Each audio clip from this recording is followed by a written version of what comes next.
शहर में मकर संक्रांति का खुमार दिखाई दे रहा है। संक्रांति के दिन पतंग उड़ाने का मजा ही कुछ और होता है, लेकिन किसी का मजा किसी और के लिए सजा बनता जा रहा है। कुछ समय के पतंग मांझे के खेल के लिए अनेकों की जान जा रही है। इसलिए नवनियुक्त महापौर दयाशंकर तिवारी ने मनपा को सख्ती की हिदायत दे दी है और कहा है कि किसी पर कोई भी कार्रवाई करनी पड़े, किंतु नायलॉन मांझा से किसी की जान हानि नहीं होनी चाहिए। 2 दिन पहले एक 20 वर्षीय युवक की मांझा के कारण गला कटने से मृत्यु हो गई। यह दुखद हादसा दोहराया न जाए, इसलिए मनपा आज पूरे तरीके से सख्ती कार्रवाई कर रही है। दयाशंकर तिवारी इन्होंने ली गई पत्रकार परिषद में यह जानकारी दी। आज शहर के हर उड़ान पुल को बंद कर दिया गया है तथा शहर में जगह जगह नायलॉन मांझे के साथ पतंग उड़ाने वालों पर सख्ती से कार्रवाई की जा रही है, ऐसा महापौर ने स्पष्ट किया है। महानगर पालिका में 7 तारीख को मैंने पदग्रहण किया और 8 तारीख को ही मैंने आयुक्त महोदय को इस विषय का पत्र दिया। इस पत्र में नायलॉन मंजे पर कार्रवाई की बात तो की ही, साथ ही साथ मैंने और एक बात की कि हमारे जितने भी फ्लाईओवर हैं, इस फ्लाईओवर पर पैरेलल रोड के साथ में, पुलिया के साथ में तार लग जाने चाहिए, जिससे कम से कम गर्दन पर मांझा गिर के दुर्घटना ना हो करके। आयुक्त महोदय ने उस पर काम भी किया। मैंने उनसे पर्सनल चर्चा की कि हमारे एनडीएस के साथ में कुछ हेल्थ वर्कर भी साथ में दे दिया जाए तो टीम बड़ी हो जाएगी करके। आज करीब करीब 80 जगह पर नागपुर महानगर पालिका की टीम ने आज रेड मारी है और उनको दंड किया है। एक जगह तो 10,000 रुपये की राशि का भी दंड नागपुर महानगर पालिका के माध्यम से किया है।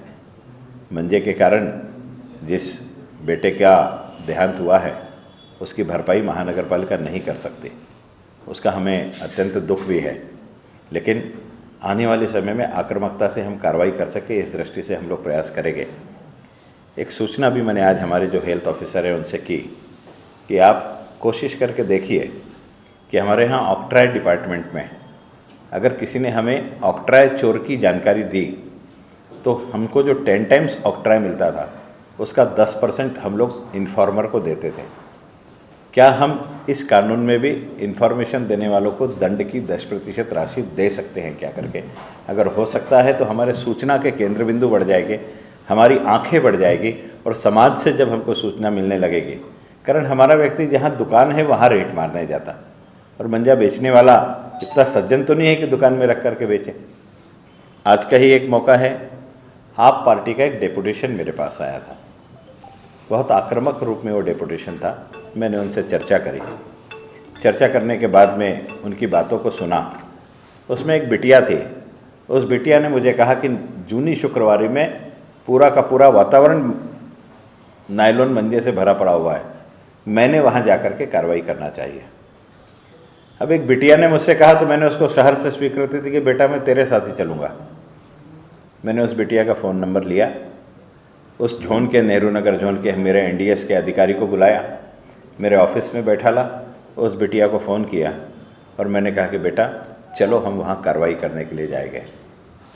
उसको शाश्वती दी कि तुम गाड़ी में बैठी रहोगे, तुम्हारी जानकारी किसी को भी नहीं रहेगी करके। उस बिटिया ने वही प्रश्न किया कि अंकल वो दुकान में थोड़ी बेचते हैं, जहाँ दुकान लगी है दूसरी जगह से बेचते हैं, स्कूटर के अंदर रख करके बेचते हैं, कार की डिक्की में रख करके बेचते हैं। तो मैंने कहा बेटा वो जहाँ भी रखे होगे मैं तुम्हारे साथ चलता हूँ तो मुझे बताओ, मैं वहाँ रेट मारूंगा। तो उसने रिक्वेस्ट किया कि अंकल अपन अभी नहीं जाएंगे, आप मुझे आपके एनडीएस अधिकारी का नंबर दे दो, मुझे अगर दिखा तो मैं फ़ोटो निकाल के गाड़ी नंबर के साथ उसको सूचना दूँगी, उसको कार्रवाई के लिए कहना। मैंने दोनों का नंबर इंटरचेंज कर दिया, दोनों को एक दूसरे का नंबर दे दिया। अब यह विचार भी उनकी तरफ से आया था कि अगर आप पुरस्कार की राशि रखेंगे जिसने सूचना दिया तो शायद आपको अच्छी सूचना आ सकती है। कोई भी अच्छी सूचना उन्होंने दी, मैंने तुरंत अंगीकृत किया, मैंने उसको आगे अग्रेसित कर दिया कि भाई इस प्रकार से पॉलिसी बनाओ कि इन्फॉर्मर को भी मिलने वाले दंड में से हम 10% दे सके तो हमको ज़्यादा सूचना आएंगी, हम ज़्यादा तक की कार्रवाई कर सकेंगे। पतंग उड़ाने वालों पर हम लोग आज तक कार्रवाई नहीं करते थे, लेकिन आज हमने उन पर भी कार्रवाई प्रारंभ की है। कल भी आक्रामकता के साथ में जो नायलॉन मंजे से पतंग उड़ा रहा है उस पर हम लोग कार्रवाई करेंगे।